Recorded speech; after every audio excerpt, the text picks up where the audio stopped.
Hello and welcome back to another episode of the GameTimeCT Staff Pick'ems podcast. I'm your host, Pete Paguaga, and as always, I am joined by the Sean Patrick Bowley. Sean, this has been a wild Monday. So, how you feeling? I'm feeling great. Monday, I'm feeling great. Yeah, talk to you on Tuesday. What's that? So should I just talk to you on Tuesday? Yeah, you can do that. All right, we are going into. Hello, everybody. We are going into week 10 of the picks. Just quickly looking back on week 9. Sean, you, Mike Fornavillo, Chris McNamee, Dave Stewart all went 9-1. Oh man, the 1 week I go 9-1. Everyone else goes 9-1. Ooh. Yeah, but you picked up a game on Sean Barker, who went 8-2. His lead is only by 1 over Fornavillo and Stewart, 2 over you, 3 over Morelli, 5 over me. I got to make a push here because I went 7-3. I was at the bottom. I was the second worst human. Right, I was 1 game ahead of our UConn football writer. And I do a high school football show. I love Carl, and Carl's the best, but I really can't not be that. I cannot be at the bottom, though. If you ask any of the kids, they think that I'm so good at this, and they get so mad at me. They're like, "Why didn't you pick us?" And I'm like, "Do you really want me to?" Anyway, we're gonna go into week 10. Just quick little housekeeping. This is week 10. Next week, week 11. Not a very crazy schedule. I think 4 conferences are fully off next week. NVL, SWC, FCAC. Are fully off. So we're going to have 10 games next week. It's going to be interesting. And then Thanksgiving obviously has 20 games. A good majority of the same games from last year. Some get pulled in and out depending on the competitiveness of the game. But so next week's episode, this week's episode will be Thursday. Next week's episode will be Thursday. And then the Thanksgiving episode will be Tuesday morning.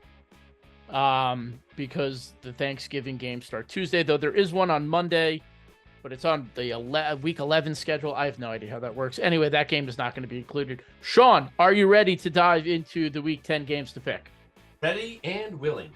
All right, let's fly through these. Starting in the CCC, we have 7-1 Windsor going on the road to play the Redcoats of Berlin at Sage Park, where apparently they have very good clam chowder. The Redcoats are 6-2 playing Windsor. Sean, who do you like in this one? Pete, I would love to pick Windsor just because I heard the word clam chowder. I haven't had clam chowder in a long time. I missed it this summer. That and lobster rolls, just so good in the summer. On the shoreline, no free ads, so I won't say. But, you pick your favorite place. But, Pete, I would love to pick Berlin on that. But Windsor's really playing well of late. They just been smoking guys. They smoked Manchester, which beat Berlin. And they're just on a roll, especially our guy, the quarterback, AJ Robinson.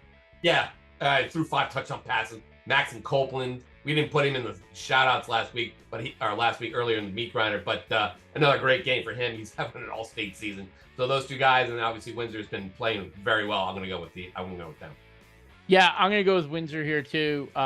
Much different team than the New Canaan game. Since that second half of the New Canaan game, they've come out a team possessed, playing for a lot, more than football right now for this program, but they look really good. I think they take it to Berlin. All right, we're going to go to the CTC. You got Wilcox Tech 3-4 going on the road to play Platt Tech 5-3. I'm going to go first on this one. I'm not even going to say the name of the team that I'm going to pick, but I'm going to say this player, and his name is Jermaine Shepard. And he is awesome. The Panthers are going to roll in this game. Sean, who do you like? Yeah, Wilcox Canada, they did a nice job against Bullock Colby this week, didn't they? Yeah, they did. And that kind of makes me pause a little bit. But Shepard, man, he's a dude. I haven't seen him in live yet. Maybe if I can find some time to do that, I'd love to. But he's a good looking player, and he just rips it up. I'm gonna go with Platt Tech. All right. Going to the ECC, Killingly 5-3, survived their last game. Barely. I was getting play-by-play slacks from We didn't Sean. even talk about that on the meat grinder, Pete. Wow. what a final finish that was to beat Ledger. They almost lost though. And they are going on the road. They're 5-3. Playoff hopes are dangling. And they are going on the road to play New London. And the Whalers are also 5-3. Sean, who do you like in this one, man? I mean, New London just knocked off Wyndham last week. That was a big game for them. Wyndham obviously coming off a big Stonington win, but don't forget, New London's kind of coming on as well. Dare I pick the Whalers this game? No, I'm gonna stick with Killingly. I think Killingly, I think Killingly is gonna win this one, but it's gonna be another close one as the New London's coming on. But I'm gonna go with Killingly. Yeah, interesting fact. New London, before their win against Wyndham, they were actually 0-3 against teams with a 500 record. Mm-hmm. Great win. What Bobby Sanchez has done this first year at New London is very commendable, and I think they're going to get much, much better. Right now, I'm still going to go with Killingly here. Soren Reef, man, let's get him into the playoffs for his senior year. I mean, he won a state title as a sophomore. He played in the state finals as a junior. He was one of the best players in the state. Not having him in the state playoffs would be really, really weird. So hopefully Killingly is able to get in and Soren gets, another chance to maybe win a title. We're going to go to the FCAC. We got Ludlowe at 6-2. They are on the road to play Wilton, who is 6-2. And they always say, don't let the records fool you. Don't let the records fool you in this one. Quickly, New Canaan beat Ludlowe 43-0 in 1.5 quarters and beat Wilton by 7 points in overtime. I'm going to go with Wilton. The records are very deceiving in this one. Sean, who do you like? Yeah, they are. Wilton, actually in the game in overtime at New Canaan. Ludlowe, not so much. Yeah, they actually called that game. In a driving rainstorm, it was kind of miserable. I get it. But they were completely outclassed. Maybe it's different this time around. Maybe they play. I mean, they've been playing better with Ludlowe. This is a tall order for them. I'm going to go with the Warriors. Yeah, dancing Denuncios. Yep. All right, to the NVL. Nice late season undefeated matchup. Oxford 8-0, going to Jarvis to play the 8-0 Chargers. We had Coach.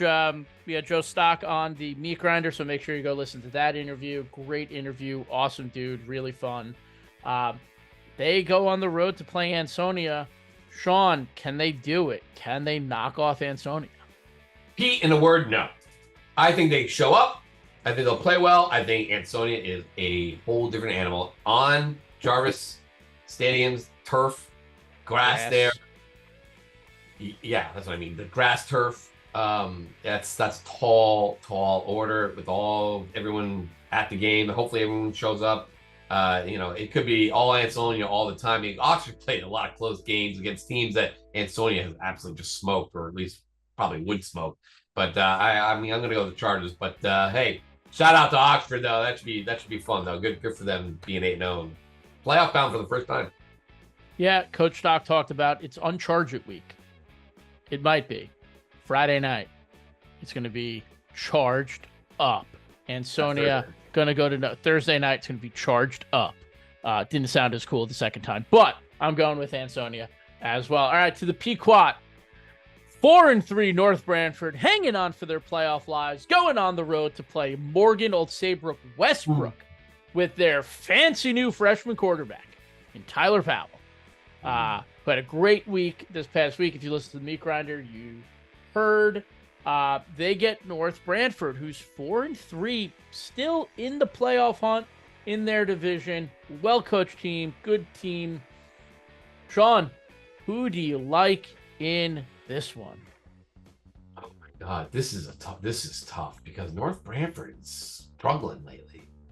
Yeah, they lose to Granby Canton up there. Okay, but then they lost to Valley Regional. Yeah. And then last week, Rockville. I mean, Rockville and Granby tough, right? The Valley loss really is just a head scratcher, and now they're playing for the playoff lives. And Morgan, the Morgan co-op, not bad. I saw them right after they lost their quarterback, so maybe they were still figuring out. And Seems like Powell's got his legs underneath him, and you have targets like Jack Nye out there. That's tough. Pete, I'm gonna go with Oregon Co-op. I can't believe I'm saying that. I wouldn't have said that a month ago. I thought you were going to go with North Branford. I thought I was being crazy. I'm going with Morgan, Old Saybrook, Westbrook as well. I love the freshman quarterback. Yeah, I know. It's the kiss of death. I'm sorry, Kevin. But I like them. I think they're playing really well. I really like the quarterback. I'm excited for the future for them. But I think that North Branford loss to Valley Regional is bad.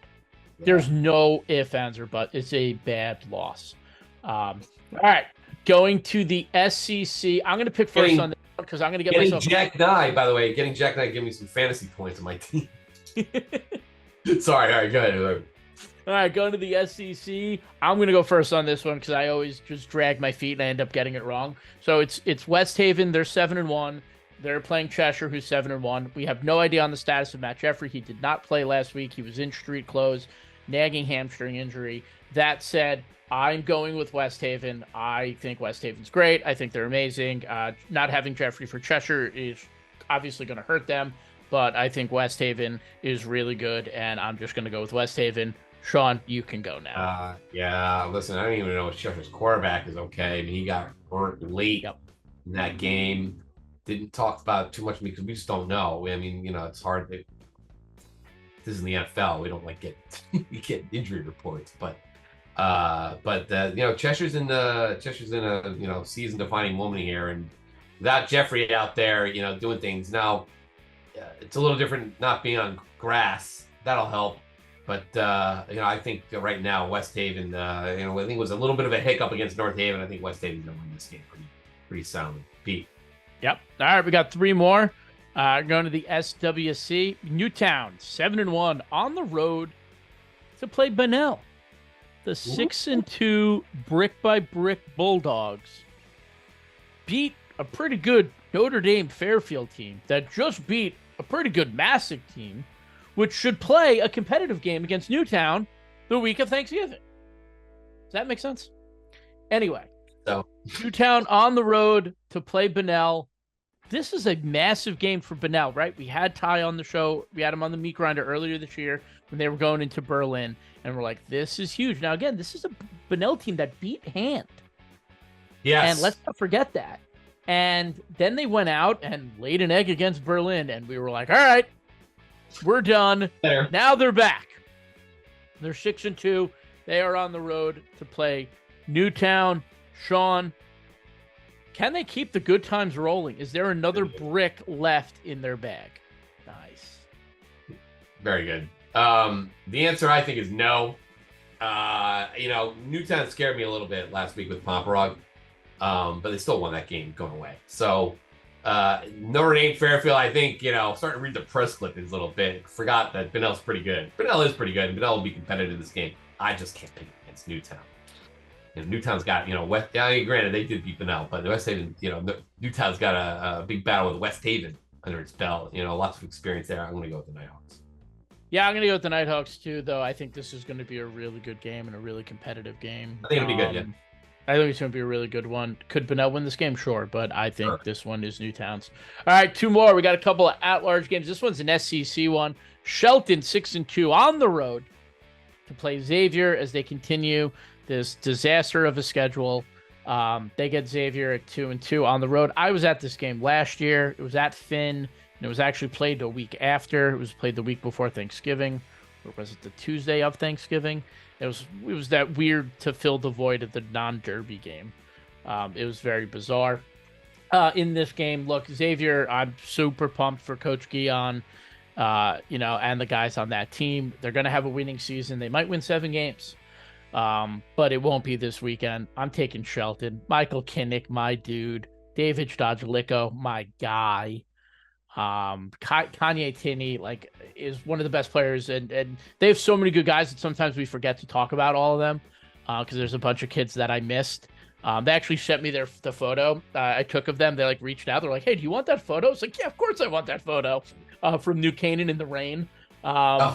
They reached out 3 weeks later. I'm all in on Shelton. I hope this is not the kiss of death to them. I don't want, Coach DeFelice being like, oh, God, Pete picked us, but I'm going with Shelton here. I really think they are so good. I really do. And their 2 losses were to good teams. I really like this Shelton team a lot. Who do you got, Sean? I have a hard time picking against Shelton this game too. Look, Xavier, with the lights back on, SEC Tier 1 game, back where they should be, and they played a Fairfield Prep team that, a lot of teams have their way with, and, granted, they had the ball with a chance to maybe win that game, Xavier, but Fairfield Prep knocks them off. Shelton, meanwhile, did what it needed to do against Fairfield Prep. Like, it's just a whole different ball game in SEC Tier 1. And the fact that they play all those games is going to be tough. Listen, I think Xavier's pretty good, but they're not Shelton good, and that's going to be curtains for them. So I'm going to go with yes. All right, and the last one, we got a nice city rivalry game down in Bridgeport. We got Bassick going on the road to play Harding. Bassick comes in 0-8. Harding at 2-6. Sean, I'll let you go first on this one, and then I'll wrap us up. Oh, man. Real tough spot. I would love to pick Bassick here, man. I really want them to have a win. Would they win this game last year? I don't even remember. No. Bassick hasn't won a game since they beat Bullard Havens a couple of years ago. Yeah, so tough spot for them. I mean, Harding has struggled this year, a new coach and all. It's been kind of a tough spot, but so is Bassick. I'm going to go with the Presidents. Harding. Yeah, they're just not there yet. But I love these rivalry games. Kind of records get thrown out the window there. Absolutely. But I think it's going to be Harding in this one. All right, quickly run down the board. We both went with Windsor. We both went with Platt Tech. Both went with Killingly, Wilton, Ansonia, MSW, West Haven, Newtown, Shelton, Harding. Very boring episode. We did not disagree once. All right. We'll be back next week with week 11 in schedule. And then we have Thanksgiving the week after that. Not even the week after that. The show will be up like 4 days after the other show. So it's going to be a quick turnaround as we get towards the end of the season. Then we'll be back for the playoffs. I'm your host, Pete Paguaga. For Sean Patrick Bowley, we'll see you next week on the Staff Pick'ems podcast. Peace.